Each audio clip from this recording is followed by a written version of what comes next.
does that work? Her AD gives her a large recruiting budget, evidently. Apparently, the recruiting trip should be in Hawaii. I'm rethinking this. I have some other questions for Christa.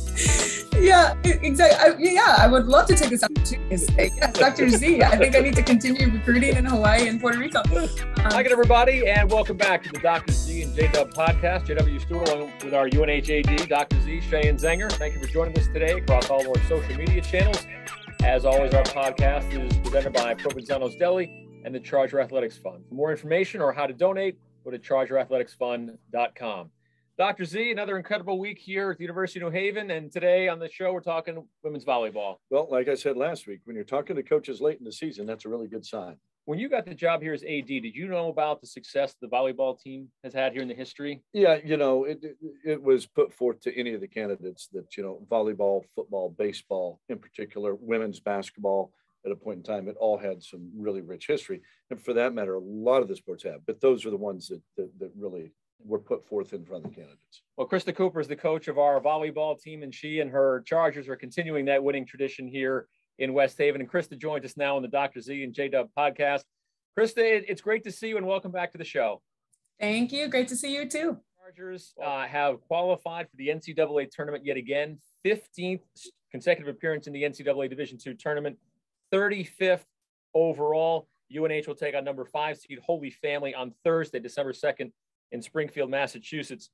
Christa, when you guys were watching the selection show the other night, what was it like to see New Haven's name come up?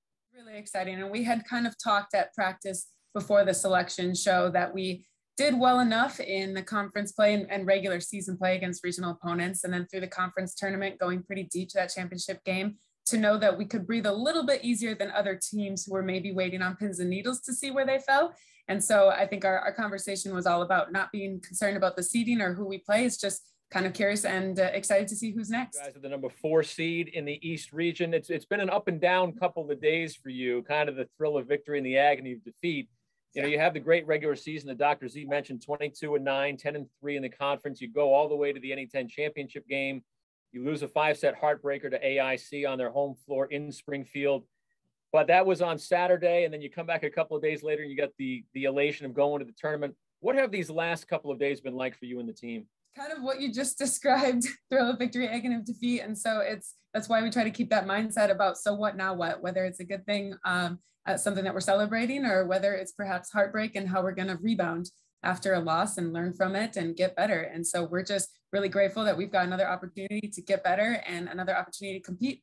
Do you have to have a certain mentality, a different mentality than other athletes to be able to play volleyball? I think every coach and every team approaches it different. But I do, yes, because there are wins and losses within an entire match. And so, a great example is earlier this year, we played Georgian Court, and it was a big regional game for us that we knew we had to take care of our business. And I think we had won 2 sets, and then we lost a set to them 25-9. And I thought that was a typo. We came back and won the 4th. And so we finished them in 4. But so, a team that could have hung on to that 25-9 set loss maybe would have had a hard time finishing that match. So I do think, you have to kind of decide how you're going to approach it. Depends on the team, depends on the chemistry of the team. And you got to roll with that mantra throughout the year. You have a psychology degree, if I remember correctly. Is that right, Christa? I do have a psychology degree, yes. Does that help you being a coach, especially in volleyball? It helps. My interest in it helps. And so I'm always curious about exploring different approaches and how to tackle that. By no means am I an expert, just because it's an undergrad degree, but I think I do enjoy it and how it plays into things. What's this season been like for you and the team, Christa, especially coming off a year where you guys didn't play because of COVID? It's been a very interesting season, and I think that's what's very exciting about our team and why we've maybe been in all of these 5-setters. So we've got 6 people out there on the court at at one time, and 4 of them are in their first season of ever competing collegiately, even though 2 of them are sophomores. They only, I think we calculated because of contact tracing and quarantine, practiced 14 times their freshman year of college. And then we've got 2 transfers. So their first time putting on the Charger jersey this year, make up the other 2 people on the court, and then 2 true freshmen. So only 1 junior out there that played for us in 2019. So I think that this entire year has just been constantly, we're just taking it one day at a time. Grateful. We talk about every game. We're grateful for this opportunity to compete. We're grateful that we're able to play. Games were still being canceled occasionally. So we were just excited when first serve was called that we still got to go. Yeah, Christa, you mentioned some of the players. Who would you like to highlight? And we could probably spend the next 15 minutes talking about your team, but who would you like to highlight in terms of players that you think have done a tremendous job and you want our viewers and listeners to learn about? Sure. Yes, I've got a roster of 19 players, and I don't think we are where we are without all of them.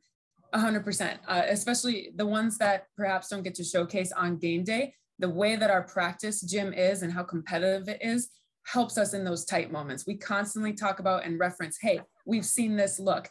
This opponent outside hitter, sure, she can bang a ball, but we've got Sydney Strasner over here who rips it every day at you at practice. But I do think, yes, I have to give some credit to a lot of people who performed in major moments for us. Most recently, Jessica Akiona really stepped up and I think decided like, hey, this is my senior year. We're approaching the end of it. I'm going to make sure that I get my team to the championship game. And she did that for us against Stonehill and then was ready to go the next day too on a fast turnaround. But I really could credit our entire starting lineup and what they've done and how they've stepped up in major moments. And we've even had some people that had to step in and fill some roles. I think of Ruby Farah and Jalen Finney, who are two seniors that had to fill in some spots when we had a little bit of injury and we didn't miss a beat. They helped us take care of some massive games in crucial moments of the season in October. Our two freshmen, I mean, they came in, they're not playing like freshmen. From the first tournament, they wanted to make a statement. So yeah, I'm just super excited with a lot of the individual performances and how they're helping the team go. Jessica Akione, she is from Hawaii. How did somebody from Hawaii end up here at the University of New Haven? And she's not the only one on the roster either, right, Christa? So it's an interesting story with Jessica. She started at West Alabama, a Division II university, and the coaching staff there, one of my old players from Ferris was a GA there. So I became familiar with that coaching staff, seeing them at tournaments, out recruiting. And so when I saw Jessica was up on the transfer portal, I contacted them and they had nothing but great things to say about her. And they said, hey, she's going to come into your gym. She elevates any gym she walks into with her work ethic and her competitive drive. And she's very coachable. It was all positive things and everything they said is extremely accurate. So I gave her a call. We met, had her come to campus and we just, I think both kind of knew that this is great. This is a good fit. We want to do this. And then our other Hawaiian, Saray Miguel, small world, they actually know each other.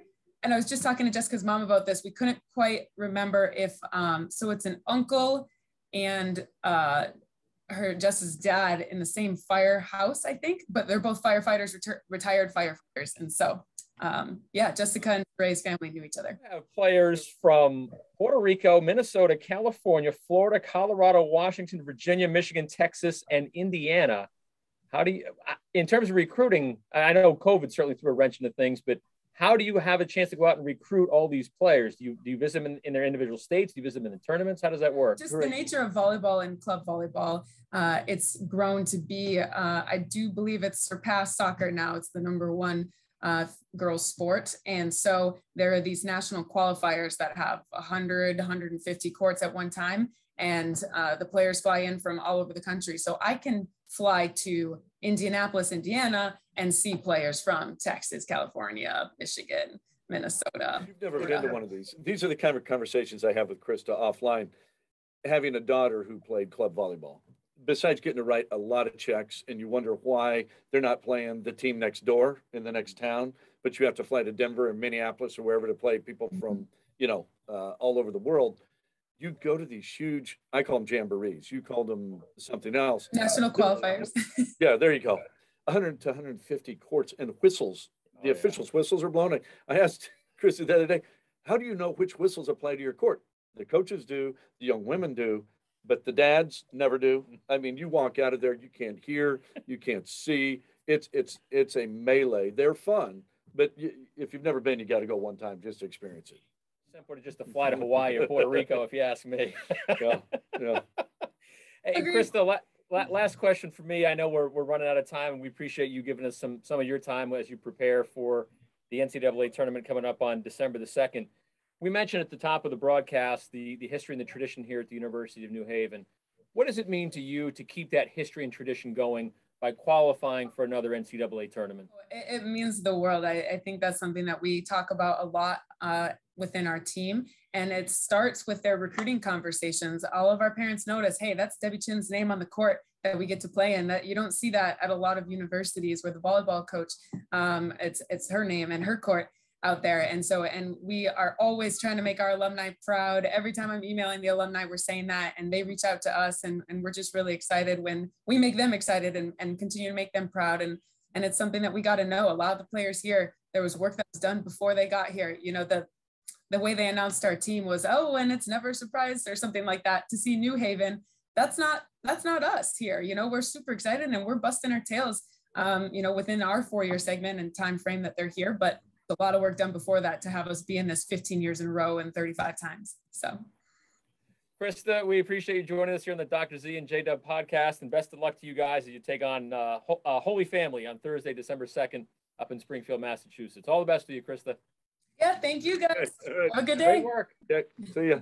See you later. Women's volleyball coach here at the University of New Haven, Dr. Z. We are very, very fortunate to have her. Two seasons, 3 if you want to count the COVID year, but 2 seasons where they've been on the court, and she's taken them to the tournament both times. Yeah, absolutely. And, you know, you mix that in. I was sharing with President Kaplan the other day. There are very few institutions that have both volleyball and football in postseason.